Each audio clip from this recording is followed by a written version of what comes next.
أعوذ بالله من الشيطان الرجيم بسم الله الرحمن الرحيم الحمد لله رب العالمين والصلاة والسلام على سيدنا أشرف الأنبياء والمرسلين وعلى آله وصحبه أجمعين وبعد اللهم علمنا ما ينفعنا وانفعنا بما علمتنا وزدنا علما يا رب العالمين اللهم فقهنا في الدين وعلمنا التأويل يا رب العالمين وفهمنا معاني التنزيل. Bugün kelgan dersimiz bo'lsa Abul Barakat an-Nasafi rahimahullah yozgan Madarikut Tanzil ve Haqaiqut Ta'wil nomli Tafsirun Nasafi degan ism bilan mashhur bo'lgan bu tafsir kitobining Baqara surasining 23-oyatiga keldi. Endi musannif rahimahullah deydiki وَلَمَّا احْتَجَّ عَلَيْهِمْ بِمَا يُثْبِتُ الْوَحْدَانِيَّةَ وَيُبْطِلُ الْإِشْرَاكَ Allah subhanahu wa ta'ala ve tekaddes ulağa ilgili ayetlarda Allah Ta'ala'nın vahdaniyetini yani barlığı ve birlikini ispatlaydıgan ve yubtilul işrak ve şirkni batıl kılıdıgan Allah şirk keltirishni batıl kılıdıgan delillerini keltirip bulup dağıtılır. Endi mişagicha manikinki cümlemesi cümle mu'tarida, cümle itiradi. Ve ahirdeki ve atafa degan ve atafa alayhi degan gap ondan şu cümledeki lemmanın cevabı burada. Lemmanın cevabı ahirde. Endi otur deganmisi nima cümle qistirma cümle. Endi qistirma cümleni so'zlaymiz, uni keyin nima qilamiz? Kelishtiramiz. Li xalqihim yani qanday qilib Alloh taolo o'ziniki birlik borligininki isbotini tikladi, qanday qilib shirkni batıl qildi desa li xalqihim. Alloh taolo ularni yani o'ziniki mahlukatlarını ahya'a qadirin insonlarni tirik, qodir, kuch quvvati bor, tirik yaratganlik uchun bir ve xalqil ardillati hiya makanuhum ve mustaqarruhum ve ularning o'rni ve qarorgohi bo'lgan zaminni yaratganligi uchun nim bo'lib vahdaniyat isbotlandi, shirk batıl qilindi desa Alloh taolo ularni hayat ve kudret egisi qilib yaratganligi ve zaminni ularning o'rni qarorgohi qilib yaratganligi 3 ve osmonni yani xuddi tiklangan bu gumbazga o'xshaydigan vel haymatul mutannaba yani ala hadal qarar yani tanab tortilgan og'amish tortib tanab tortib tiklangan chidirga o'xshaydigan ala hadal qarar degan biz ko'rayotgan bu hozirgi osmonning hozirgi bu shaklida ala hadal qarar degan shu shaklda qarar olgan shu shaklda biz ko'rayotgan shundoq osmonni yaratganligi uchun وما سواه عز وجل من شبه عقد النكاح بين المقلة والمضلة بإنزال الماء منها عليها ve Allah Teala'nın Allah Azze ve Celle'nin mukille degan yani mahlukatlarını kütürdüğün zemin degan bo'ldi. Mahlukatlarning üstüne kütürdüğün zemin ve mudilla degan gap mahlukatlarga sayı tashlab turadigan osmon. Sayı tashlab turadigan osmonning orasida şibhi aqdi nikah degan aqdi nikah kelishimiga nikah kelishimining o'xshishidan iborat bo'lgan bir aloqani barobar qilgan Alloh. O'xshishidan iborat bo'lgan bir aloqani barobar qilib yaratgan. Savvah degan gap barobar yaratgan liqi uchun Alloh azza va jallaning osmon bilan yerning orasida xuddi nikah kelishimiga o'xshaydigan bir aloqani barobar qilib yaratganlik uchun Alloh taolaniki birlik sifatlandi, shirki batıl qilindi. Bi inzal qanday qilib desa bi inzalil ma'i minha alayha yana qanday qilib bu osmon bilan zaminniki orasidagi munosabat qanday bo'lib aqdi nikah ayakishlar munosabatga o'xshaydi desa go'yoki ayol kishi ayol kishiga o'zining suyini manisini tushirib ayol kishidan farzandlar tug'ilib bu dunyoga gullangandek Alloh taolo osmondan so'nish yomg'irni tushirib, bu yomg'irning sababi bilan zamindan o'simliklarni o'stirib va bu o'simliklarning nurg'ulg'an insoniyatniki foydasi uchun buncha meva-chevalar, urug' oshliq ziroatlarni undirganiga o'xshatdi. Ya'ni qanday qilib inzal ma'i minha degan gap, ya'ni osmondan suvni tushirib, alayha osmondan zamin yerning ustiga suvni tushirish bilan va ixroji bihi u suv orqali yerning qusqidan, yerniki qo'ynidan ashbahan nasl xuddi avlodlarga o'xshaydigan bani odamga rizq uchun beriladigan mevalarni chiqarish bilan xuddi bir er-xotinlik munosabatiga o'xshaydigan holatda qilgan Alloh mushu qudrati uchun nima Alloh taolaniki shirki batil qilindi.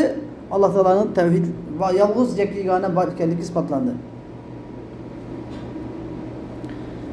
Fahada kulluhu, ya'ni yuqorida so'zlab o'tilgan mush ishlar insonlarni yaratganligi, insonlarni turish uchun yerni yaratganligi, osmonni shu egiz hech qanday turiksiz holatda xuddi bir gumbazdek shaklda yaratganligi, yer bilan osmonning aloqasini xuddi er-xotinning aloqasidek oyatda biz sizga yerni firash qilib berdik.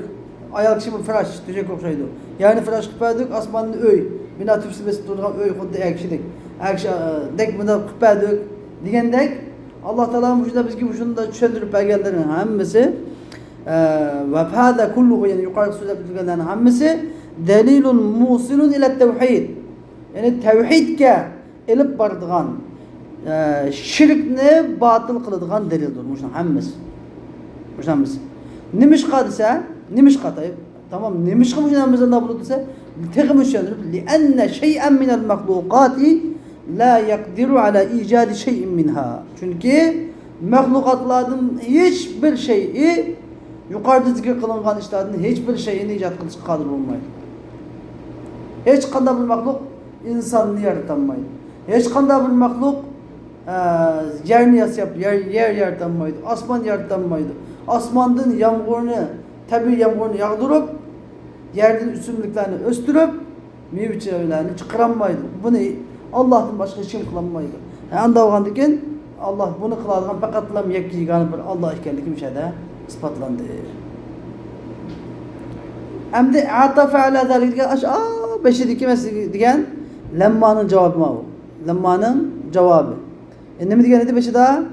Innal walamma ihtajja alayhim bima yuthbitu al-wahdaniyata wa yubtil ishrak. Alloh taolo ularga vahdaniyatni isbotlaydigan va shirk keltirishni batil qiladigan dalillarni keltirib bo'lib atafa ala zalika ashu dalillarga ma huwa al-hujjatu ala isbat nubuwwati Muhammad. Muhammad sallallohu alayhi vasallam payg'ambarligini isbotiga bo'lgan hujjatlarni va ma yuqalliru ijazat Qur'on Karimning mo'jiza ekanligini muqarrarlashtiradigan dalillarni nima atf qilib keltirib keltirdida faqal mundaq dedi. Ve in kuntum fi raybin mimma nazzalna ala abdina fa'tu bi suratin min mislihi وَدْعُوا شُهَدَاءَكُمْ مِنْ دُونِ اللّٰهِ اِنْ كُنْتُمْ صَادِقِينَ. Yani eğer navadı silah bizning peygamberimiz, bizning bandimiz, yani Muhammed sallallahu aleyhi ve sellem'ge parça halda 23 yıl jarayonida nazil qilgan Qur'oni Karimdan, yani bu Qur'onning Alloh taolo tarafidan kelganligi ichida bir kichikgina shakli bo'lib qolsanglar, fa'tu bi suratin min mislihi degan shu Qur'oni Karimning bir qismiga o'xshaydigan kichikkina bir sura nakiraga kichikkina bir sura keltirib boqinglar. Fa in lam taf'alu, agar kichikkina bir sura keltirib boqinglar, vad'u shuhadaakum min duni, va Allohni qo'yib sizlar bizning Rabbimiz deb iloh tutib olgan butlaringlarni sizlarga yordam qilishga chaqiringlar, ularni ham chaqiringlar, ular ham sizga yordam qilsin. Menda bir sura keltirishga. In kuntum agar rachil bo'lib qolsanglar, navozida rachil bo'lib qolsanglar. Deb uni keyingi oyatida sizlar hargizmi qilolmaysizlar buni deb Alloh taolo da'vat qildi. Ya'ni bu sherdagi bu suradagi eng muhim mazmun bu sura orqali Allah Azze ve Celle Peygamber sallallahu aleyhi ve sellem'in peygamberliğinin hakikaten rastkellikini ispatlaydı bu ayet arkalı. Ve Kur'an-ı Kerim'in hakikaten mucize ikenligini, Kur'an-ı Kerim'in mucize ikenligini, onun mahluk tarafidan bir tuqib elingan, eğitib elingan, yasab elingan bir yasalma tuqulma emas ekanligini. Agar undaq bo'lgan bo'lsa, sizlar hamma beni keltirib beringlar deb bir şey jang e'lon qilgan Alloh taolo. Maydon e'lon qilgan, lekin hech kim keltirmagan. Şuna şu Kur'an-ı Kerim Sure Bakara'nın 5'deki Elif Lam Mim, Nun, Elif Lam Ra, Elif Lam Mim Sad, Yasin, Taha, Hamim. Bunların hemmesi ve Kur'an-ı Kerim'deki mucize ikenligini. Allah Teala ne demekçi?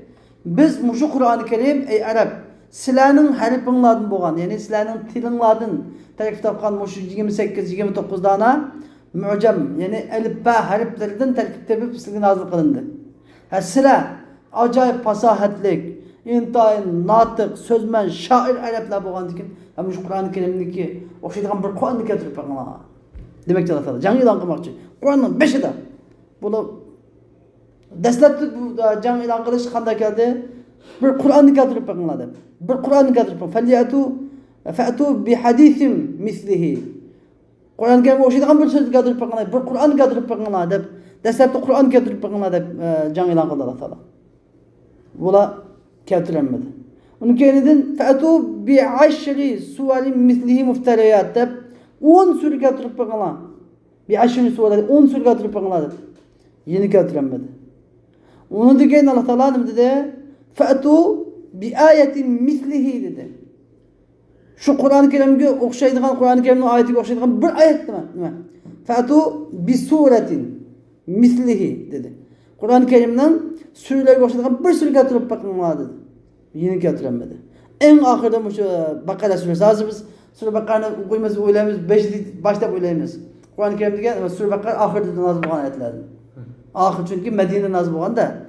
Ondan Allah Teala en ahirda fa'tu bi suratin min mislihi deb keltirdi. Minni ziyada qilib. Ya'ni Qur'on Kerimning hammasiga o'xshaydigan emas, Qur'on Kerimning suraning bir qismiga o'xshaydigan bir sura keltirib berganlar. Min ba'din keltirib, uni keltirilmadi. Keltirilmagandan endi nima bo'ldi? Amisi sizlar. Fa illam taf'alu. Agar siz anda qilmasangiz, keltirilmay qolsanglar deb hergiz mi keltirilmaysizlar? Alloh taolaning ilmi qadimi bilan sen keltirilmaydi qolgan Alloh taolo biladi allaqachon. Hergiz mi keltirilmaysizlar? Ondan keyin siz nima qilinglar? Sizlar bu davzaqdan saqlaninglar. Ya'ni qanday davz, ya'ni sizlar bildinglar. Bu Qur'on Kerimdagi maxluq tarafidan emas ekanligini bildinglar. Bilib bo'lgandan keyin sizlar shu bilgan bo'yicha kajlik qilmay, tarsalik qilmay nima qilinglar? Qur'on Kerimga iymon etib, kajlikni tashlab, Qur'on Kerimga iymon etib, Qur'on Kerimning hukmi bo'yicha amal qilinglar va shu amal qilish orqali nima qilinglar? Davzaqdan saqlaninglar deb Alloh taolo bugungi bu oyatda bizga Qur'on Kerimning haqiqatan bir mo'jiza ekanligini andin e'lon qilib, mushriklarga fasohatlik, shu vaqtdagi mushriklar intayin adabiy, ig'iz adabiyatiga intayin nimada mahir edi. Shu chaqdagi jahiliyat arablari ig'iz adabiyatiga intayin mahir edi. Mishat Ukaz bozori degan bozorda, Ukaz bozori degan Taifdagi bir bozorda hac mevsumidan 2 ay bo'ldi, qattiq baza qaynaydi. Her haftada bir baza qaynab, her baza nima deb qaynaydi? Tarafdan bütün Arabniki qabilalaridan shoirlar, notiqlar kelib ashada o'zining yozgan she'rlarini o'qib musobaqa o'tkazadi. Anda musobaqa o'tkazadi. She'r bilimi intayin yuqori pallaga o'rgan bir nasr, she'r, roman deganlar intayin yuqori pallasiga o'rgan bir vaqt edi. Lekin şundak turug'luq. Peygamber Aleyhisselam şundak o'chman qandoq bir yo'l bilan Peygamber sallallahu aleyhi ve sellem'e qarshi Qur'on-i Kerimni yolg'on, o'zi o'ydirib chiqarib olgan, to'qib chiqarib olgan deydigan bir shunchalik bir qilchilik bir dalillarni topsa ular shuning uchun oltin kumushini berib jannat beradi. Buni mana Qur'on-i Kerimni nima qilish uchun? Puchulib o'tish. Peygamber Aleyhisselam puchulab yo'qotib o'tish uchun. Lekin buni shunday turug'luq keltirilmadi. Kılanmadı. Bu nima ko'rsatdi? Bu Qur'on Kerimning maxluq tarafidan emas ekanligini, faqatla bir Alloh azza va jalla tarafidan ekanligini isbotladi. Eng cho'ng isbotlardan biri. Şu bilgan bu yerda so'zlaydi. Xo'sh. Endi musannif bizga bu oyat karimadagi bir grammatikal yashmalarni so'zlab berdi. Bu yerdagi oyat karimadagi in kuntum fi raybin mimma nazzalna va in kuntum fi raybin mimma nazzalna degandagi mimma degi ma ya'ni agar navo desalar biz sizlarga parcha holatda nozil qilgan narsadan bir kichikgina mushakda bo'lib qolsanglar degandagi mijadagi ma nima nakiratun mavsufa. Nakira mavsufa. Nakira mavsufasini demaymiz, ma shay demaymiz. Min shay'in. Ve in kuntum fi raybin min shay'in nazzalna demaymiz. Min shay'in nazzalna bo'ladi. Bu chaqda bu ma shay mansa bo'lgandiki mavsuf bo'ladi. Mavsuf nazzalna uning sifati bo'ladi. Nazzalna sifati bo'ladi. Yani biz farklı tushirgan shay'dan iborat. Biz farklı tushirgan shay'dan kichikgina shaklda bo'lib qolsanglar deb bunday aytamiz. Aw yoki bu yerki ma bi ma'na allazi ma zamrud. Ve in kuntum fi raybin min allazi nazzalna degan bo'ldi. Yani bu chaqda allazi endi sizga savol bichadi. Nakira bo'lgan bilan allazi bo'lganning farqi nima? Deb bilmoqchi. Ikkisining o'rtasidagi farq nima? Sizda farq bormi yo'qmi? Birisi ma'rifa qiladi, birisi nakira. Ha, yaxshi, to'g'ri debdinglar. Biri ma'rifa bo'ladi, yana biri nakira bo'ladi. Anda qanday bo'ladi deganda, ma'rifa bo'lganda nima deb aytamiz, nakira bo'lganda nima deb aytamiz? Biz sizlarga tushirgan narsadan kichikgina shaklda bo'lib qolsa deb aytamiz nakira bo'lganda. Agar ma'rifa bo'lganda unda aytmaymiz. Chaqda biz sizlarga tushirgan Qur'ondan deb aytamiz. Ma'rifa deganda biz ma'nini deb o'ylaymiz, Qur'on deb, ya'ni ve in kuntum fi raybin minal Qur'anillazi nazzalna deb tushunamiz. Tushundingizmi? Farqi shu. Qur'onda uch qataymiz aytganda. Ya'ni biz sizlarga tushirgan Qur'oni Karimdan kichikgina bir shaklda bo'lib qolsanglar, nima? Biz sizlarga emas, bizning bandamizga tushirgan Qur'oni Karim kichik shaklda bo'lib qolsang degan bo'lmadi. Xo'sh, ala abidina bizning bandimizga deydi. Ya'ni Muhammadin sallallohu alayhi vasallam. Muhammad sallallohu alayhi vasallamga. Sizlarga o'tgangi bir darsda dedim men. Abd payg'ambar sallamniki sifatlanishidagi eng cho'ng sifati, eng ulug' sifati Alloh taolo payg'ambar sallamni eng qattiq uzgin sifat bilan chaqdi, eng yaqin sifat bilan chaqdi. Qanday ataydi? Abd degan sifatni ataydi. Masalan, Qur'oni Karimda subhanallazi asra bi abdihi laylan minal masjidil haram ilal masjidil aqsa allazi barakna hawlahu linuriyahu min ayatina. Mishada oyatni qaraydigan bo'lsakmi, Alloh taolo payg'ambar alayhisolamni shu Masjidil Haramdan Masjidil Aqsoga sayr qildirib abboga vaqtida o'zining bandisini deb atadi. Undan keyin valamma qama Abdullah deyadimi, abd deb atadi. Undan keyin miyadimi yana min ala abdina degan shu Qur'oni Karimdagi rasikhini isbotlashdagi jang e'lon qilishdimi, abdina deb atadi. Demak, Alloh taolo payg'ambarimizga eng yaqin tutgan holatlarida abd deb ataydi ekan. Ya'ni abd degan nom payg'ambarimizning eng ulug' atalg'ilaridan biri. Shuni ham bilish kerak. Şuna bizdeki hikmetlerde deydiki sen eğer mi dedi?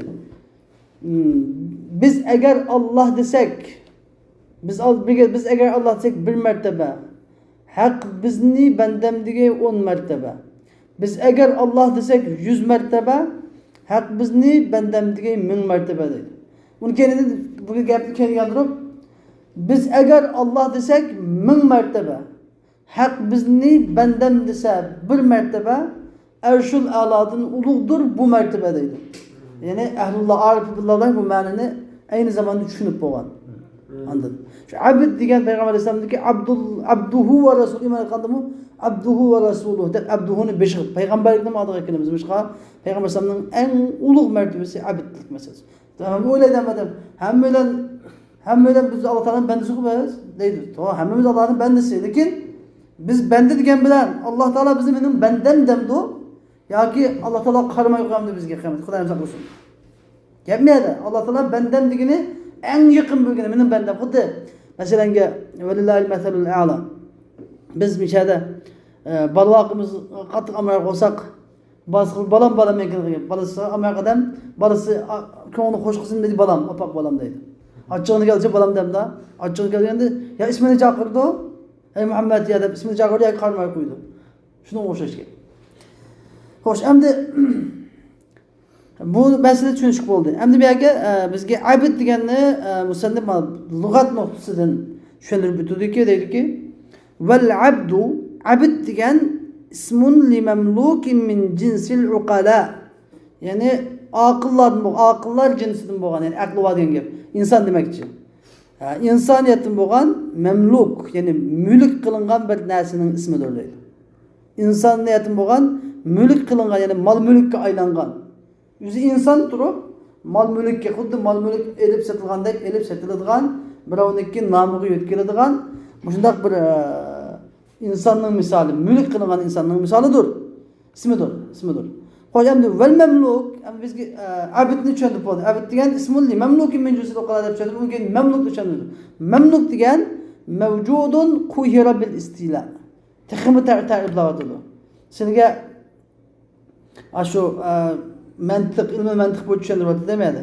Masalan, val abdu ismun li mamlukin min jinsil uqala deb dastlabda ism, degan bir ism, abid degan bir narsaning ismi. Memlukning ismi dedi. Memluk deb bir cins sifati keldi, cins. Lekin min jinsil uqala deb bu memluk degan cins degan, ya'ni mesela memluk degan, mesela ma'mu memluk, istakamu memluk va uymu memluk mesela. Mashinamu memluk, bir muncha memluk var cins ama şu cinsdan ayırıp turgan fasldan biri keldi. O fasl bo'lsa nima uqala. Jinsil uqala degan, ya'ni aql deb g'ayri aqlni birini chiqaryapti, fasldan. Chiqaryapti. Bu benim bo'ldi, bir ta'rif bo'ldi. Ta'riflab endi uni keledin mamluk degan ta'rifni yeni bir ta'rifladi. İnşallah siz bu ta'rifni inshaalloh mushabda inshaalloh olasizlar. Ilmiy mantiqda siz ta'riflash buni mushabda chiqadi. O'sha tushunishlar. Uni keyin mamlukni ta'rifladi mana. Mamlukni ta'riflab mamluk shu qattiq bir narsani ta'riflashda qoida bor. Birinchi qatim jins keltiramiz. Jins qarib keltirib, uni keyin fasl keltiramiz. Shundan buni bo'ladi komil bir ta'rif bo'ladi. Endi mamluk degan mavjudun deb jins keltirdi. Quhira bil istila degan fasl. Ya'ni istila degan gap uningga istila degan gap ustun bo'lish yo'li bilan, ya'ni uni egallab olish yo'li bilan quhira degan mag'lub qilingan, g'olib degan. Mag'lub qilingan va uni bostirilgan bir barliq mavjud. Mavjud deb nima demak hozir bunda cins ba'id ne keldi? Mavjud degan silsilatul silsilatul ajnasda en tufsi mevcut. Mevcut ya vacip buludu ya caiz buludu. Mevcut vacip Allah Teala. Vacib el vücud. Caiz çoğu bütün mahlukatla. Mümkün bu mevcut ya cisim buludu ya adet buludu. Hoş cisim ya cemaat buludu ya ki nami buludu ya ki cemaat buludu. Nami ya nebat buludu ya ki hayvan buludu. Hayvan ya ki insan buludu ya ki at buludu ya ki eşek buludu, koy buludu, kala buludu degandek. Hoş, endi mevcut deb en nimadan keldi de nima cins ba'id bilan keldi. Cins ba'id bilan keltirib fasl keltirsa bundan buludu had naqs buludu, tushunamizmi? Had naqs. Demak mamluk qul deganni tushundirib bir ta'sirlash o'xshaydi endi. Yani tushundirmak bir ta'sirlash o'xshaydi. Biz qul deb qo'ysak deganda ishlaydi, tushundiradi. Mana tushundirmak ta'sirlash o'xshaydi. Shuning uchun endi cins ba'id va fasl keltirdi. Quhira bil istila degan gap, ya'ni mag'lub qilingan bil istila. Ya'ni bir yov dushman qo'shini bostirib kelib ma'lum bir yerga, shu odamlarni birini asirga elib, endi asirlikdan qutlanmagan odamni bir qulga aylanadi. Uning bolasini qul toki shu qulni yana bir odam ozod qilib o'tguncha bu qullikdan nima qutlanmaydi. Shuning bilan shunda bir barliqni deb ataymiz, qul deb ataymiz deb atadi. Xo'sh, u vaqila endi bu masala tugadi. Amdan da demakchi o'g'ini, meniki abdina degan shu qul, menda qul demakchi emas bu yerda. Men sizga depadim. Abd degan ish qilmaydi degan. Bir Allohning bandasi degan ma'noda. Bu biz Allah Teala bize bastırıp gelip bizni egallayıp kulluk için bizga egallayıp emas, yani Allah bizni yaratgan, biz Allah'ın mülki. Asıl yaratılışımızdan biz Allah'ın mülkimiz. Munda cihatdan. İkinci ma'nosi bunda odatdagi kulluk zamanındaki kullayına. Anladın? Bunda ikki ma'noga ayrılib ketadi. Bizga lug'at nimistiki ma abid degan ma'nosi tushuntirib bordi musannif. Qolgan Alloh taolaning bandasi degandiki bandalikni men besh tushuntirib bo'ldim aynan. Endi vaqila nazzalna duna anzalna. Madagi qila anda odatdagi nima qila emasliigi. Ojiz rivoyatdan ko'rsan qila emas. Ma qila ya'ni Alloh taolaga nisbat bermoqchi. Yani bu ayetten qila deyildi. Enzelna deyilmedi. Allah Teala ve in kuntum fi raybin mimma nazzalna dedi yani. Enzelna demedi.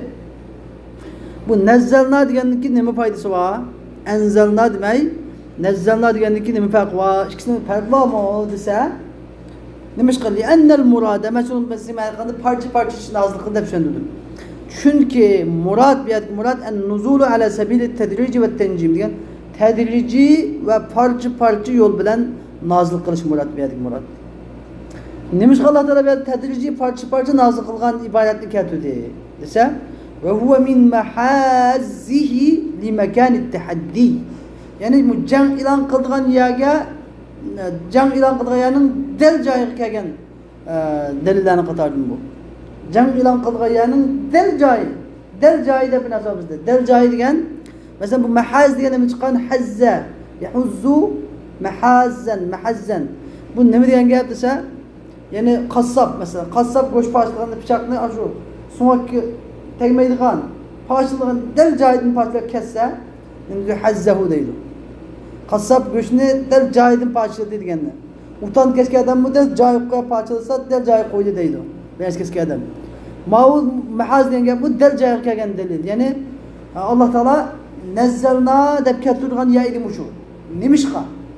Nezzalna deb keltirmay, Qur'onni parça tushirdik deb keltirgan ya idi. Nima uchun anda ya idi desa? Va zalika anda bo'lishi annahum kanu yaqulun mushriklar mundaq deydi. Law kana hada min indillahi lam yanzil hakaza nujuman suratan ba'da sura. Ava ayatin g'ibba ayat. Agar bu Qur'on Allohning dargohidan nozil bo'lgan bo'lsa edi, lam yanzil degan bundaq parça, nucum edin parça halet düşmeydi. Yani bir süreden kim bir sure, bir ayetin kim bir ayet, yani bir müc ayetlerden kim bir müc ayetler mundak nazil olmagan buladı. Ala hasabin nevazil yani yüz bergen hadiseler gibi qeyb qanam.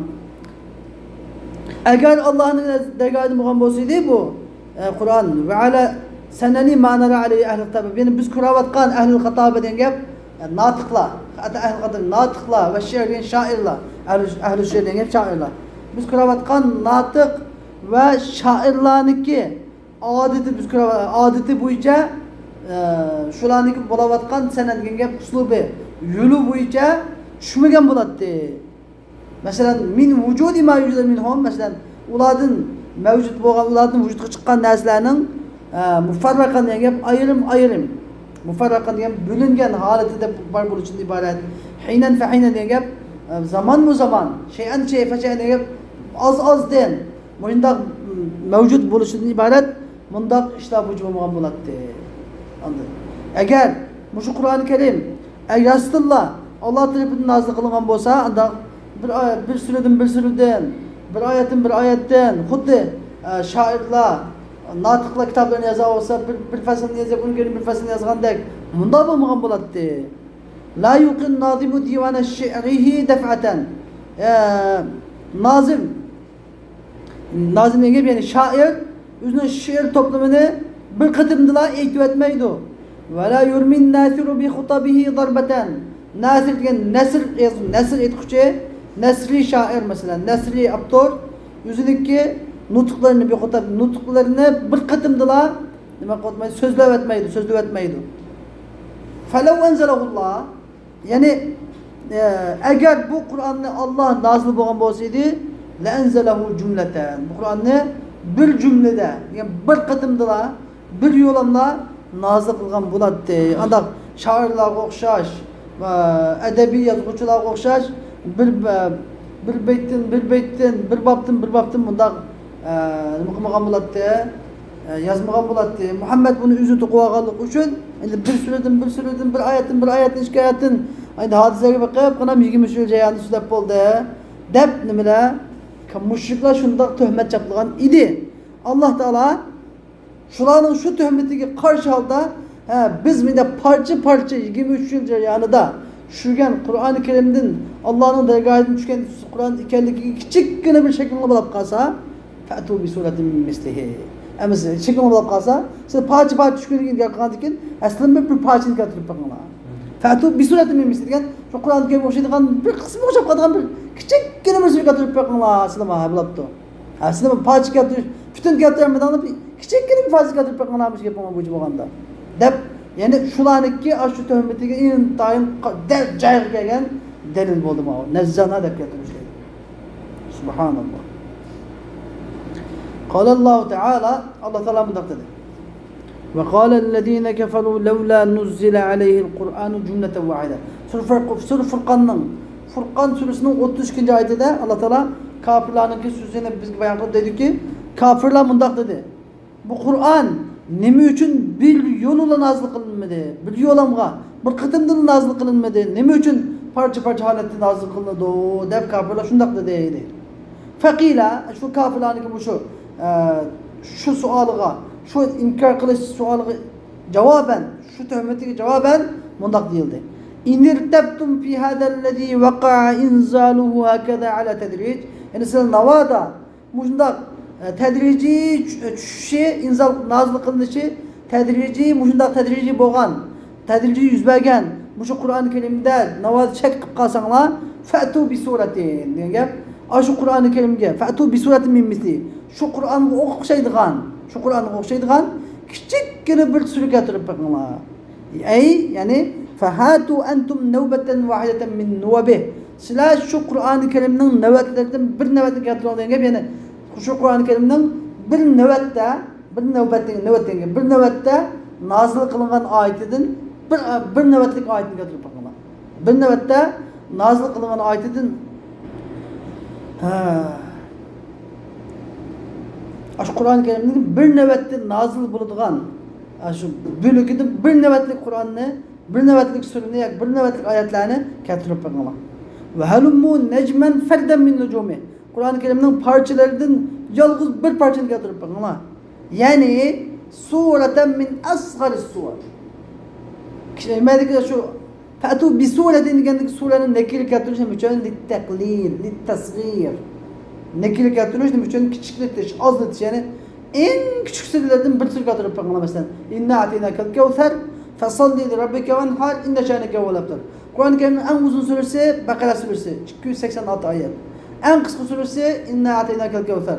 Yani Nasr suresi 3 ayet, Kevser suresi 3 ayet, lakin Kevser suresi ayeti mi kıska, hem ayet sanı mı kıska, yüzü mü kıska.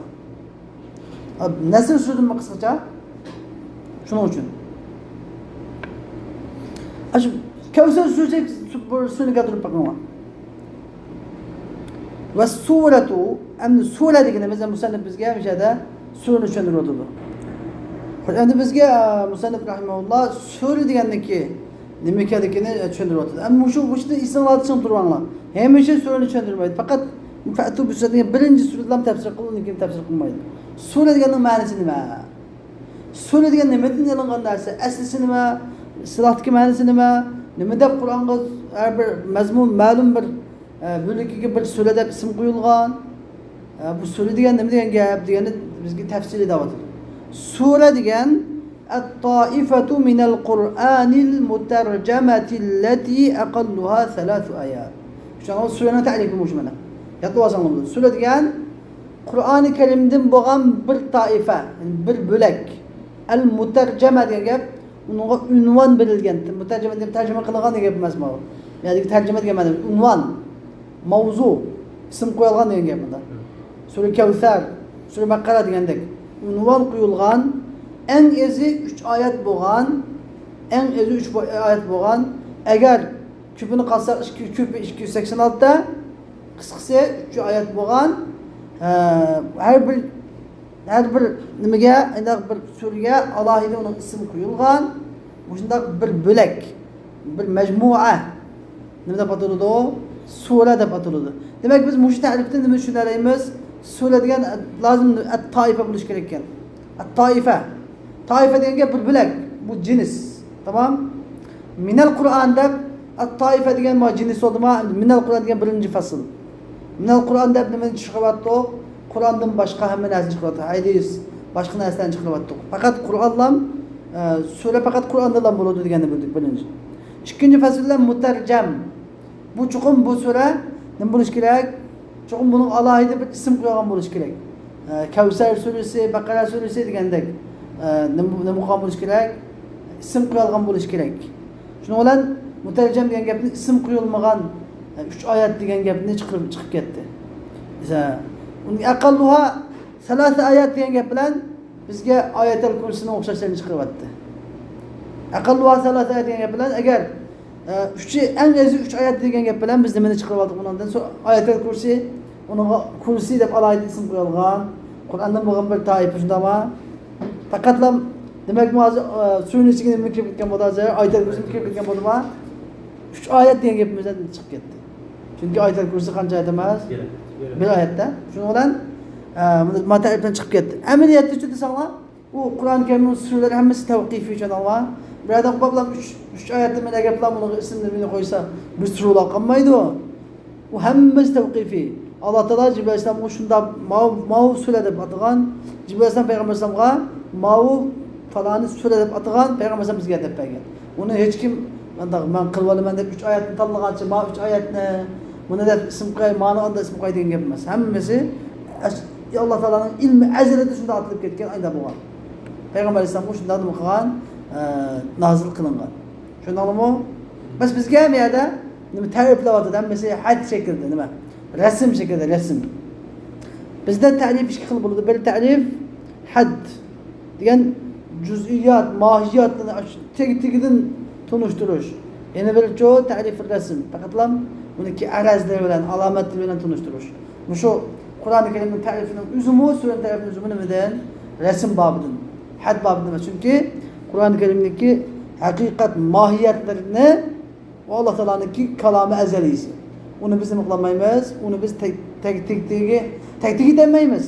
Ammo Qur'oni Karimniki Alloh taoloning shu kalomi azalisiga dalolat qiluvchi bo'lgan oyatlar, harflar, shularni hammani biz dal bo'lgan Qur'oni Karimni biz nima qilamiz?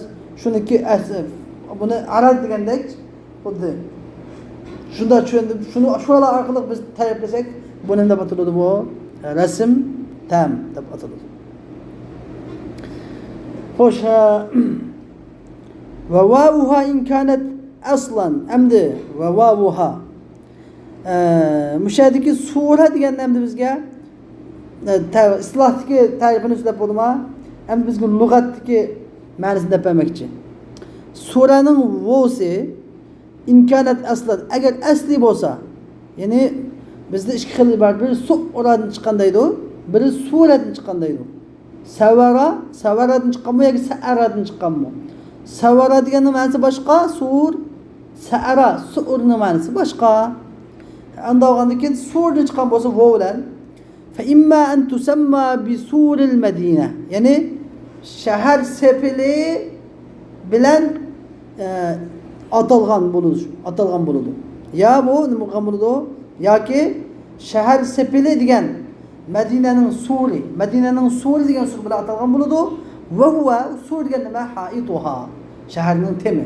Ya'ni dushmanlardan qorshab turadigan biz sepil deb qo'yamiz. Sizlar nima deysizlar? Divarmi? Chep desang ham bo'ladi, duval desang ham bo'ladi. Bizda qo'rg'on, sepil deydi. Shunday. Suriyaning ma'nosi shu. Endi savol bu yerda.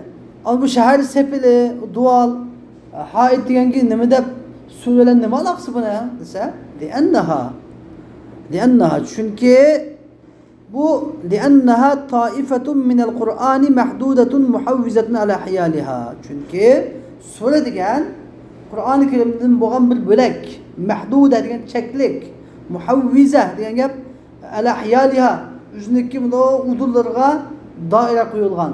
Muhawwiz degan doira qo'yilgan. Unda cheki yo'q emas. Baş oxirisi yo'q emas. Miyadan miyagacha. Masalan, Baqara surasi 286 oyat. Kavsar surasi 3 oyat. Baqara surasi uzun, Kavsar surasi qisqa. Defamizki nimasi bor? Chekchigi bor, doirasi bor. Demak, buni degan gap desa, ya'ni xuddi. Demak, buni isti'ora degan gap chiqadi. Surlarga istiaza geçir. Bu xuddi shahar sepil. Shaharning sepili falan manchaga keldi, manchaga yargı sepil so'qildi deb nima cheki urildi ama shahar sepili nima uchun qo'yildi o? İçideki narsalar tashqi chiqib ketmaslik uchun.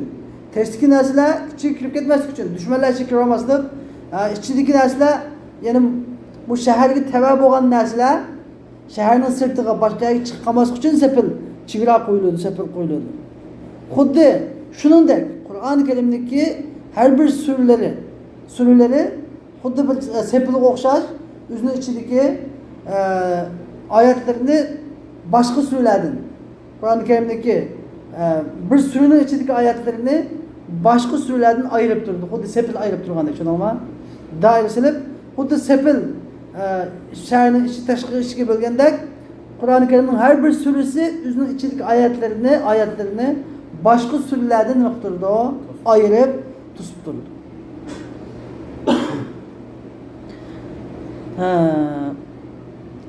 Kel beledil musavvar. Sepil sokulgan şehirge okşaş. Ev ya ki li'enneha muhteviyetun ala fununin minel ilm. Ya ki hem de yeni bir cihetini kurumuz. Ya şu çıkıra tuz turgan halette birinci mezmun. Ya ki li'enneha bu her bir sure muhteviyetun ala fununin minel ilm diye gep. İlimden ibaret nurgulgan pellerini öz içine algıçıdır. Ve ecnasim minel fevaid. İlimnin pellerinden ve faydalarının türlük cinslerini öz içine algıçıdır. Xuddi nima o'xshatib kahtivai sulul madinati ala ma fiha. Shahar sepili, shaharning divori, shaharning sepili, shaharning ichidagi narsalarni o'z ichiga olgandek har bir sura aslında ichidagi oyatlardagi foydalarni, bilimlarni, turli hukmlarni, qissalarni, hammani ibodat ahkomlarni, nima qiladi o? Axloqlarni o'z ichiga oladi. Yani bu suraning ichida shaharning sepilining ichida bir muncha igiz bilim imoyatlar, chiroyli uylar, aholi, yashaydigan aholilar, bog'lar shunchalik bo'lganidek shaharning sepilining ichida. Her bir suraning ichida nur bo'lgan ajoyibot, g'aroyibot, ism mazmunlar, hukmlar, qissalar hammasi o'rnagan bo'ladi degan mojihatdan demakchi. Ve imma an tusamma bis surati allati hiya ar-rutbah. Yoki bu sur deganning o'zi asli bo'lsa yoki martaba deb ma'nosi bo'lgan martaba degan sur bilan atalgan bo'lishi ham mumkin. Yani martaba deb suraniki bir ma'nosi ekan, sepil, shahar sepil ekan. Shahar sepil deb atalgan surdan chiqqan bo'lsa bunda ma'ni biri yoki martaba. Sur yani bir ma'nosi martaba, darija degan ma'nosi bor ekan. Shu martaba degan ma'nilik sur bilan atalgan bo'lishi ham mumkin. Masalan, li'anna suwara bi manzilatil manazil. Chunki Qur'oni Karimning suralari hammasi manzil martabalarning o'rnidadir. Yatarakka fihal qari. Bu Qur'oni Karimning suralarida qari birdan nima yuqori o'rlaydi, taraqqi qiladi. Masalan, dastlabda Qul azrab nasni yatlaydi, keyin dastlabda 2-3 oyat yatlaydi, keyin 4 oyat, 5 oyat, keyin 10 oyat yatlaydi, keyin bir safha yatlaydi, keyin bir varaq yatlaydi, keyin 2 varaq, 3 varaq, 4 varaq yatlab oxirida Qur'oni Karimni kamil yatlab bo'ladi. O'rganganda bu shunday azdan o'rganib keyin kamil yuqori o'ylaydi. Hatta oxiratda bu Alloh taolo sen şu bu dunyoda o'qiganingdek Qur'onni o'qib tavakkal qil, har o'qigan sirtiga o'rla deb Alloh taolo oxiratda buni o'qigan har bir oyatiga uningga yuqori martabani berib, nega uchib boradi shunchalik manzil darajalarini ato qiladi. Shuning uchun deb qo'ygan manzil. Va hiya aydan fi nafsiha murattaba. Shuningdek, suralar ham o'zida ham murattab, hammasiga nima martabasi bor. Hammasidagi tartibi bilan tertip berilgan, mertebi berilgan. Mesela ne deb qanday mertebesi var, qanday tertibi varsa, tival, uzun sureler, o'tirhal sureler, qisqa sureler. Mesela sab'at tuval deb qo'ygan yapsa, sab'at tuval desa, shu sura Baqara tatib, uzun 5-7 sura. Sura Baqara, Ali Imron deb, sura Nisa, ashadagi 7dan en uzun sura ama, shu uzun sura sab'at tuval deydi mesela. Onun qolganlarini o'tirhal sureler deydi. Uniki qisqa sureler mesela. Ama Farsça surelerdeki mesela hemmesi nima qisqa surlar kirdi mesela. Bizniki ama Hanefi mezhebinde mufassal da fıkha, mufassal diyen başka. Tival mufassal, evsat mufassal, kısar mufassal da. Sure Hucurat'ın tatip, sebbi ismi orijinde vatırlı tival mufassal. Sebbi ismin tatip, lem yekun gıça, evsat mufassal. Lem yekun, idâ zuziratın tatip, ve nasıl şey ma, kısar mufassal da vatayımız. Lakin meyad gitmek çok olma Kur'an-ı Kerim'deki umumi cihetten yani. Sebep tuval da fikirken mesela yetti uzun ayet, onun kavga oturabı, onun kısa ayet diyendik mesela. Şunda Kur'an-ı Kerim'de mesela mertebeleri var, tertipleri var. Ev li rif'ati binaiha. Ya ki ikinci manası, ikinci mananın ikinci manası. Ya ki bu Kur'an-ı Kerim'deki surenin mertebe degen surden mertebe degen manası var surden elip surede isim koyuluşunun sebebi li-rif'ati binaiha. Kur'an-ı Kerim'in binasının yani şekli, harflerinin şeklinin intayın yukarı. Üstün boğallığı Kur'an-ı Kerim'deki ibadetleri intayın fasahat, balagatlı intayın yüksek derecede. Ve celaleti mahalliha. Kur'an-ı Kerim'in ordunun intayın uluk dindik ordunun intayın uluk boğallığının ciddidir. Meğerdeki li-rif'ati binaiha denge Kur'an-ı Kerim'deki binasının üstün boğallığının denge Kur'an-ı Kerim'in şekli ya ki levh-ül mahfuzda esnesin. Levh-ül mahfuzda diyen manası buluşu mümkün. Veya ki Kur'an-ı Kerim'deki şu harfleri kuruluşu, kurulması hemmesi intayın yani hiç kandak bir mehluk anda şekilde eklal edilen nusul demez. Mehlukla arkadaşlığında üstün diyen oldu. Ve in kânet munqalibeten an hemzetin. Yani hoş. Ma bizge eğer nimbası olsa, sur manası olsa, vav asli olsa, mundak ma'nani ifadeleydi o. Anladın? Ya ki şu şer sefilden çıkan diyen ma'ni ifade, işki ma'ni ifadeleydi o. Ya ki delice mertebe diyen ma'ni ifadeleydi. Ma işki ma'ni ifadeleydi. Bu andakin ve in kânet munqalibeten an hemzetin. Eğer bu surun asli, surunki vavsi hamzeden yetkelgen olsa, فَلِأَنَّهَا bunun manası çok. فَلِأَنَّهَا قِطْعَةٌ min ve taifetun minel Kur'an.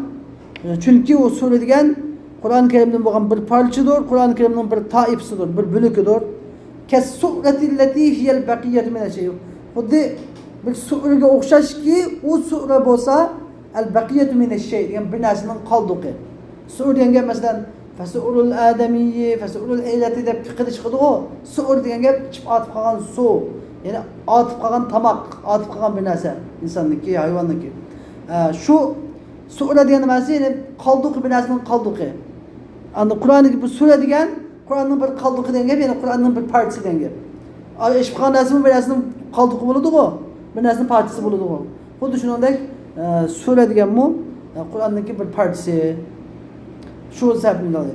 Emdi ve emmel faidetu fi tefsiril Kur'an. Hoş. Emdi Kur'an-ı Kerim'ni tefsirden gep nefessillerge ayırıp ve takdi'ihi yani parçalap surelerge parçalap bölüp nazlı kılıştaki paydalar bolsa fehiyye kesira. O intayın nurgun. Bunu kendi velidâ diyen cümle mu'telidir, cümle itirazı. Bunun cevabı kim çıktı ha? Hani ki cümlenin devamı. Velidâ diyen geldi. Şunun için yani Kur'an-ı Kerim'in bir de parça düşüşünün paydası köp bağlılık için paydası köp bağaçka enzele Allah Teala Tevrat'ni ve İncil'ni ve Zebur'ni ve özünün peygamberlerine ve kılan kalan kitaplarını hemmini musavvaraten hemmini ne kılgan musavvar deyip sürülerine ayırıp mutercemeten bir suvar deyip sürülerin hemmisini sürülerine ayırıp ünvan koyup isim koyup muşunda nazlı kılgan idi. Anladın? Ve bevvebel musannifun ve yazgıcılar mı müellif musannifler mı üzünün kitaplarını fi kulli üzünün kitaplarını her bir fendik yazan kitaplarını bablarga ayırdı. Muveşşihate sudur bir tercüme gap yazan kitaplarını bablarga ayırıp ve kitabının başlarını tercüme eden gap unvallahu bilen muveşşiha bizep zinnetleşen gap muveşşiha diyen muzeyyene diyen oldu. Nimeler bilen tercüme eden gap unvallahu bilen bizdigen halette muşundak yazdı mesela. Paydaları boğaçka. Paydası olmağa bozunda kınmaydı. Minha emdi bizge şu beştike onun paydası köp feyye kethiratun diyen yani devam mağmına. Minha o nurgundur. minha u faydalarning qatoridan. U faydalarning qatoridan annal jinsa idan tawat tahtahu anwa'un va ishtamala ala asnaf. Jins ma'lum nima dedik gap? Mantiq qoidasi, logik mantiq qoidasi. Qazan jins degan gap chiqsa, ilmiy mantiq inson bo'ldi. Jins degan idan tawat tahtahu anwa' jinsning ostiga bir qancha anva' nav'lar kirsa, inson degan nima edi? Jinsga nisbatan nav' edi, shunaqmi? Hayvon jins edi, inson nima edi? Nav' edi. Al insanu hayvonun notiq desak, hayvon degan jins, notiq degan fasl, inson degan nav'ni nima qiladi? Ta'rifladik, shunaqmi? Miyadavotidagi ya'ni jins o'z ostiga bir muncha anva'larni, turlarni, nav'larni va ishtamal ala asnaf degan bir muncha sinf turlarni o'z ichiga olsa, kana ahsanu min an yakuna bayanan wahidan. Ichiga faqat bir bayonni olgandan yaxshi bo'ladi. Biz masalan jinslarni tunishtirmoqchi bo'lsak, jinslarni uningga bayondan bir fasl, ikki fasl, uch fasl qancha fasllarni keltirsak, buni kelisida fasllarni jiq keltirsak, shuncha nima ta'rif shuncha uchuq, shuncha ro'shan, shuncha yaxshi chiqadi. Yaxshi chiqadi. Va minha ma birinchi foydasi. Va Qur'oni Karimni parchalarga ayirib nozil qilishning foydalaridan shuki qori idha xatama suratan bir surani tugatsa, aw baban min kitobdan bir babni tugatsa, thumma akhadha fi akhara. Va qori degan gap qori bir surani tugatsa yoki kitob o'qiydigan o'qirman demoqchi bu-da. Men ikkidan misol o'qishni keltiryapman. Ya kitob o'qiydigan bir o'qirman, kitobdan bir babni tugatsa, thumma akhadha fi akhara. Undan keyin yana bir suraga shuru qilsa, yana bir babga tamshalsa, kana anshatu lah, kana anshata lah. Uningga shunday qilgani nima bo'ladi? Anshat bo'ladi degan. Texmo jonliqroq, texmo uni chichanlashtiradi, texmo jushqunlashtiradi, texmo rag'batlantiradi, himmatini texmo yuqori bo'ladi, qiziqishi texmo yuqori bo'ladi. Anladingmi? Va ab'atha ala dars o'rganishga texmo turtki bo'ladi, bakrak turtki bo'ladi. Va tahsil min kitobdan ilm tahsil qilishga texmo bakrak turtki bo'ladi. Summa law istamarra ala kitob bitulihi ma kana kaza. Agar shu kitobni bir boshlagancha oxirigacha uzun, 5 dan boshlagancha oxirigacha ayna qiladigan bo'lsa, hech qanday bob yo'q, fasl yo'q, hech qanday bir dam olgan yo'q qiladigan bo'lsa, bunda bo'lmaydi. Zikr qildi o'zi. Bir tugimasa, yo bob chiqmasa, yo fasl chiqmasa, yo sura tugimasa, qanday zikr ish qilib qoldi-da u. Va min thamma degan mana mushiyadin biz zikr qilayotgan mushiyadin. Ya'ni bunda Qur'oni Karimdagi parchalarga bo'lingan foydasidan o'quvchiga anshatni aytdi, o'quvchini obdan texmi qiziq xushqa turtki bo'ladigan bunda yaxshi ta'rif bo'lganlik uchun men ham mush sababdan mana mushiyadin jazza'al qurra'u qarilar Qur'oni Karimni asba'an 7 ga bo'ldi. Asba' qilib qarilar. Ya'ni 7 ga bo'lgan bo'lsa her 7 kunda bir tamam qildi masalan. Qur'oni Karimda 7 kunda bir tamam qilib ko'rganlar 7 ga bo'ldi. Kuniga shu 7 dan bir bo'lakni o'qiydi. Shu 7 ga bo'langandan 7 par deb qo'ysak masalan. Qur'on 7 ga bo'lgan bo'lsa, har kuni birini o'qiydi. 7 kunda tamomlaydi masalan. Va ajza juz'larga bo'ldi masalan. Qanday? Masalan 30 juz'ga, 30 juz' masalan. Hozir bizniki qanday 30 parga bo'ldi masalan. Va ushur 10 parga bo'ldi masalan. Her gün 3 farz o'qiganlar, her gün 3 farz o'qiganlar qancha bo'ldi? 10 parga bo'lib shunday qildi. Va ahmas 5 ga bo'ldi, 5-siga. Ya'ni her kuni 5 ni o'qiganlar Qur'oni Karimda, her kuni 5 farz o'qiganlar 5 ga bo'ldi. 5 kun tugatilgan. Shunday qilib, demak, madinasiga yeni bir bilim chiqyapti. Qur'oni Karimning 30 farzligi Alloh taolo 30 farz nozil qilgan emas uni. 30 farz deb belgilab. Buni sahobalarning keyingilar keyin nima qilgan 30 farqqa qilib hamma kishilarniki masalan bir odam bir kunda 3 farq bo'lsa, bir odam 10 farq bo'lsa, biz 5 farq bo'lsa, biz 7 farq bo'lsa, birisi 1 farq bo'lsa, eng jiq qo'llangan, hammadan normal qiladigan eng yengil nusxasi asosiy uchun bo'lib umumiy ketganda xalq orasida 30 farq. Bu tavqifiy emas bu tushunilma. Bir odam 30 farq Qur'on iman etmaydi, kafirlab ketmaydi. Qur'on iman etmaydi, kafir bo'ladi. 30 farq degan gap kimlarniki bir nimasi osonlashtirish uchun, bunda yaxshi taraflar, foydalar bor uchun nima qilingan, parchalangan. Bunu biliş gerek. Asıl bilen farkını biliş gerek. Ve minha Kur'an-ı Kerim'in faydalarını qatardan ennel hafiza iza hadaka surete Kur'an-ı Kerim'de yatılgan qari yani bir sureni qattiq pishshiq edilib bo'lsa, hadak degan ustulab kelsa yani pishshiq edilib bo'lsa, hech qanday g'alat chiqmaydigan pishshiq edilib bo'lsa, i'taqada annahu akhadha min kitabillahi ta'ifatan mustaqillatan bi nafsiha. Alloh taolaning kitobidan o'zi mustaqil bo'lgan bir parchani oldi deb o'ylaydi, oldim deb o'ylaydi. E'tiqod qiladi. Va laha fatiha va xotima. U yani u bir kamil bir sureniki başlanışı var, ayağlanışı var. Feya'zumu indahu ma hafiza. Anda oğandikin onun göz karşıda onun yatılgan bu böleki imtihan kattı kırıldı üzge. Ve ya cillu fi nefsi üzde uluq buludu. Eminet uluq. Kamil bir sünniyatla bu adam diyen eminetli bir sünniyatla bu adam değil mi? Eminiyetten uluq buludu. Anda diyenlik koyuna tapılap ben başka bir vatta diyenlik emez. Eminiyeti uluq buludu. Kamil bir sünniyatla bu adamdın. Kamil bir sünniyetle bu adamı sevse, emniyette bir sünniyetle bu adam, sünniyetle bu adam, emniyette hakikati ulu bulur. Ve minhu hadithu Enes. Bunun katarından Enes radıyallahu anh'ın hadisi mesela. Kâner raculu izâ qara'al bakarate ve âle imrâne celle fînâ. Yani bizim aramızda eğer adam Bakara suresini, Ali İmran suresini yatlap olsa, nayet ulu adamga aylanatdı. Biz onaga hürmet kılgan bizim nazarımızda ulu kişi bu da şunday bilinen adamga aylanatdı. Hatta canladı mı Sure Bakara'dan sonra Ali İmran'ı bilgenlerini canladı kumandan kılatken. Yani Kur'an'ın yatlaş degenden ki o derecesi o. Biz oylaganda adli bir yapamız. Acayip bir kul. Ve min themme kânetil kıraatu fi salati bi suretin tammetin afdal. Manın muşu yerden yani aşu biz diyen bir süreneki kamil bir süre başka uzun ayetlerden evzel ikerlikin muşu tarafından namazda kamil süre okuş parça süre okuyan belki süreneki bir kısmını okuyandan evzelrek hesaplandı. Bizim mezhebimizde Hanefi mezhebinde mesela Hanbeli ve Hanefi mezhebinde ne evzel dese kamil süre okuş evzel. Kamil süre. Lakin bir yerde tulu geldi mescitte tulu oturmayı bir yerde hazır kamil süre okusa mesela Emme tesalüm pardon süre okusa adamla hatırlamaya okumayı diken bu da buna. Böylece bu okumayı okumayı diken de böyleydi.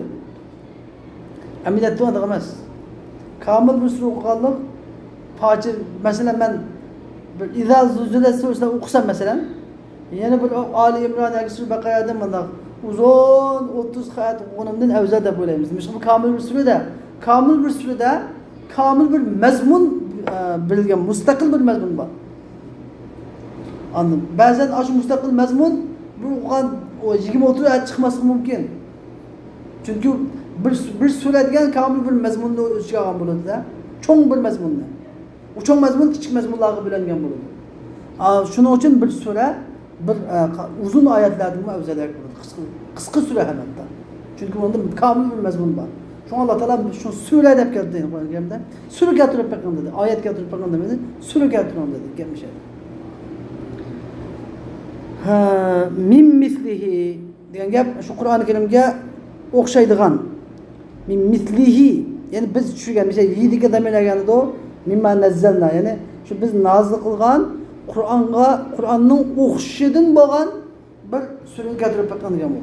Mutaalliqun min mislihi mutaalliqun bi suratin mutaalliq. Sifatullah shu suraning sifati. Fa'tu bi suratin min mislihi yani biz tushungan Qur'oni Karimning o'xshidan bo'lgan bir surani keltirib bergan degan bu. Ve damiru lima nazzalna. Yani damir, yediki damir nazzalna qaytadi. Yani bi suretin kainetin min mislihi. Yani şu biz tushungan Qur'oni Karimning o'xshidan bo'lgan bir sure ne degan bo'ldi. Yani fa'tu taqim tushunsak fa'tu bi suretin mimma huwa ala sifatihi fil bayan al gharib. Yani sizlar agar chekib qolsanglar o'zining g'olib ajoyib g'aroyib bayonliq sifatida shu Qur'oni Karimning sifatiga o'xshaydigan bir surani keltirib berganlar. Ve uluvet tabakatı fi husn nazm.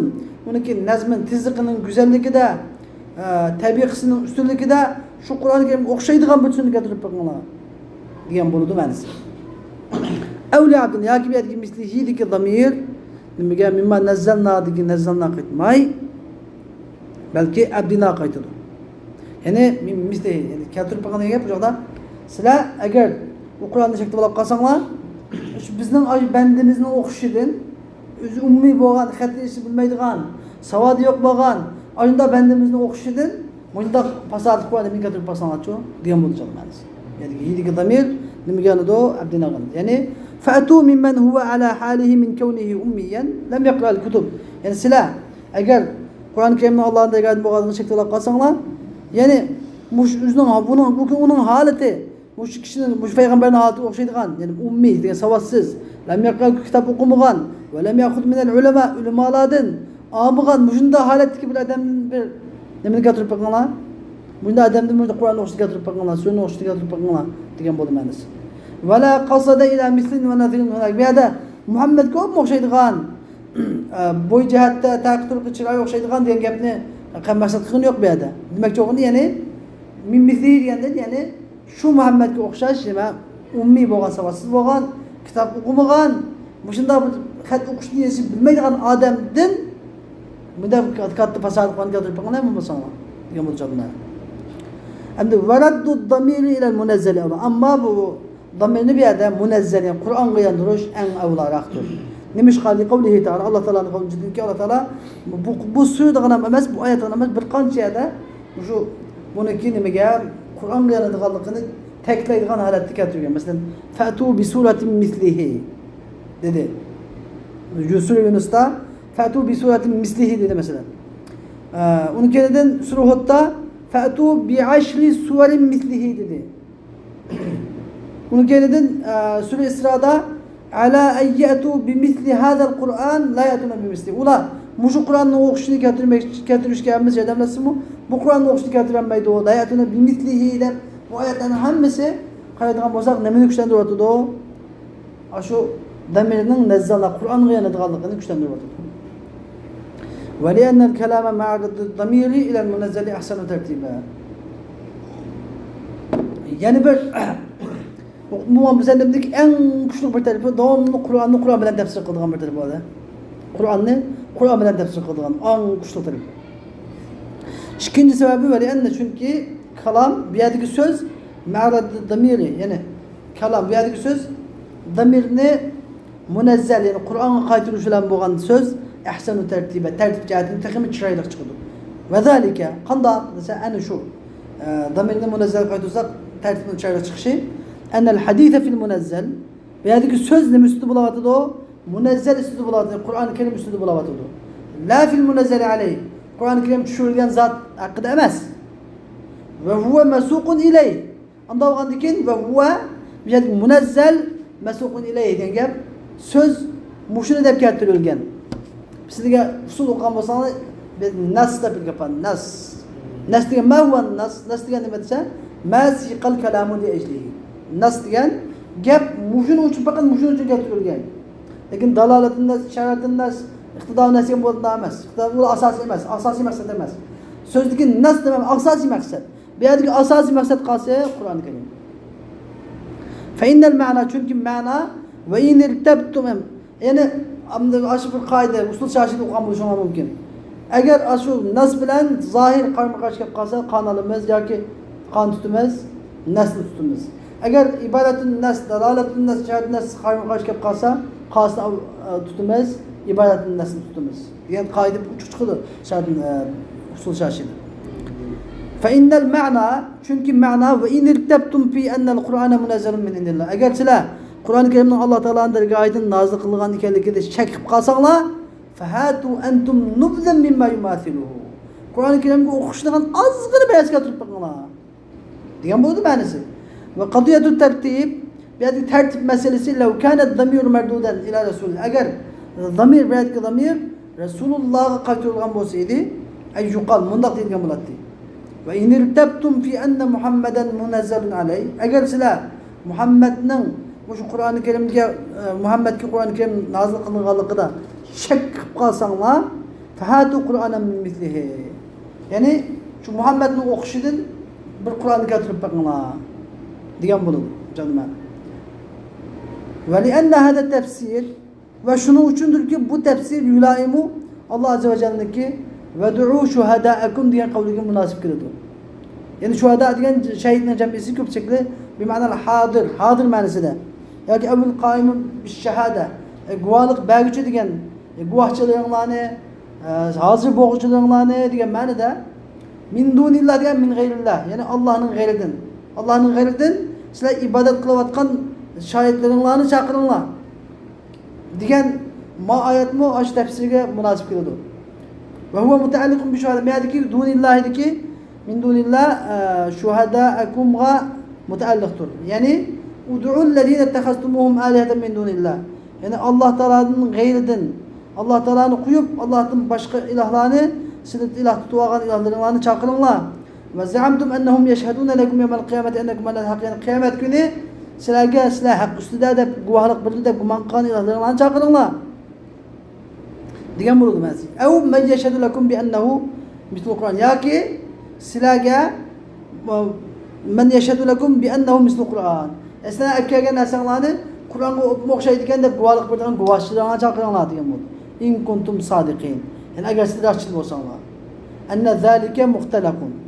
In kuntum sodiqin, yani Qur'on Karim o'ydirib chiqarilgan degan gaplarni rostchi bo'lsanglar.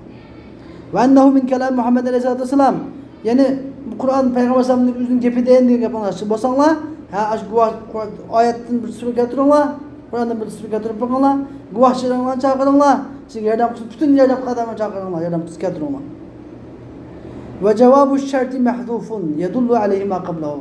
Bu şartning javobi in kuntum sodiqin degandiki, şartning javobi mahzuf hazf qilingan, buning oldiga narsa dalolat qiladi. Agar sizlar bu gapni adashchi bo'lsangiz, ya'ni in kuntum sodiqin fi da'wakum fa'tu antum bimisli degan bo'ladi. Agar sizlar bu da'voyinglarda rostchi bo'lsanglar, sizlar shu Qur'oni Karimdagi o'qishini, shu oyatning suyini o'qishini keltirib beringlar. Vasta'inu bi alihatikum ala zalik. Sizlarniki shunga keltirishga ilahlarlar bilan yordam talab qilinglar degan bo'ldi. Demak, shu oyatning tafsiri o'zimi demakki mislihi degandiki, hi degan damirning shu Qur'onga yanisa intayin o'lchamlik muvofiq bo'lganligini kuchlantiryapti deydi. Va oxiru davona alhamdulillahi robbil alamin va sallallohu ta'ala va sallam ala xayri xalqi sayyidina Muhammad va ala alihi va sahbihi.